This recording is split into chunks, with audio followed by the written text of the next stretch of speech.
Hey YouTube, it's Adam here. I'm giving you a little bit different video than I normally give because I decided to rent a Tesla for a week. I've had a lot of people, family and friends, who they weren't sure how they felt about Teslas overall. So I decided I was gonna rent one for a week and let's try it out ourselves. So this is a 2023 Model 3 Tesla. Just giving y'all a little overview of the car. Went ahead, I'm on a trip currently in Texas. Oops, let me unlock the car. And I decided I wanted to go ahead and try the car out. I've been hearing a lot of people aren't happy overall with the car. Huge trunk. I don't know if it's a charger, somebody left it a wreck from the rental. But charger sits down there if you need it. Go to the front. Unlock the front.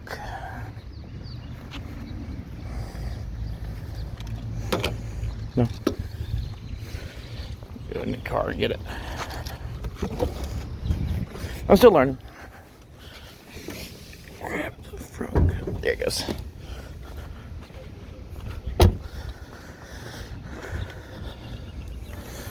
See, I got a front trunk too.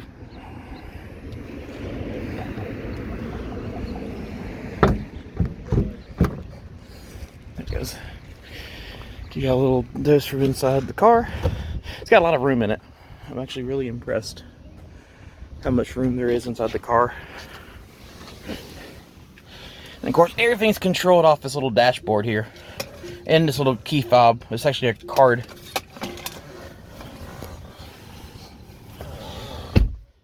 There we go. So, I just wanted... I'm not really a car person, as you can imagine. I'm normally more akin to using music or robotics related content. So this isn't really my normal style, but I did want to quickly cover 3 common things people talk about as far as the Teslas go, and a lot of room in the back too. But people have a lot of common issues with these cars, and I just wanted to try and cover them real quick. So the main issue I've been hearing a lot of people talking about having to stop and charge too much with the car in general. And honestly, I never really had that problem. So I was like, let's try actually test this car out properly. And I decided to drive. So I'm currently in the Dallas-Fort Worth area. So I drove it all the way down to Houston. For average person, that's about 277 miles each way, or about 554 miles total. I only had to stop twice if I needed to. I went ahead and stopped the third time just to be safe, but I only really needed to stop twice. And each of those stops was only about 20-30 minutes. So what I did was I went to Buc-ees and stopped in Buc-ees in order to charge up there. And again, just going, use the bathroom, grabbing something to drink. By the time I got back up to the car had gone from about 20% battery all the way up to like 80-90%. So if I did have to sit and wait, it was only like another couple minutes. So the range, I feel like the range could be a little better, but I feel like overall that it covers the majority of what the average person needs. And as far as road trips go, again, that's 277 mile trip without charging. That was going to be about a 4.5 hour drive. But if you think about it realistically, if you're taking a trip that long, you're going to wind up wanting to stop and take a break anyways. So realistically, it's not that unrealistic of a way of driving the car. The other thing to take in consideration too is people to worry about the cost. So I can't explain the cost to every part of the country because the price per kilowatt is different everywhere. However, these are some numbers to take into consideration if you're actually looking at getting a Tesla. So a home charger, like what you saw in the trunk, 120 volts, max output. I think it technically goes up to 18 amps, but just for sake of simplicity, I went to 15 amps. That's 1,800 watts or 1.8 kilowatts. You can buy the NEMA 1450 outlet, which is what most washers and dryers use. That's a 240 volt line. It can go up to 48 watt amps, but I wouldn't. Most people are saying it goes around 40 amps.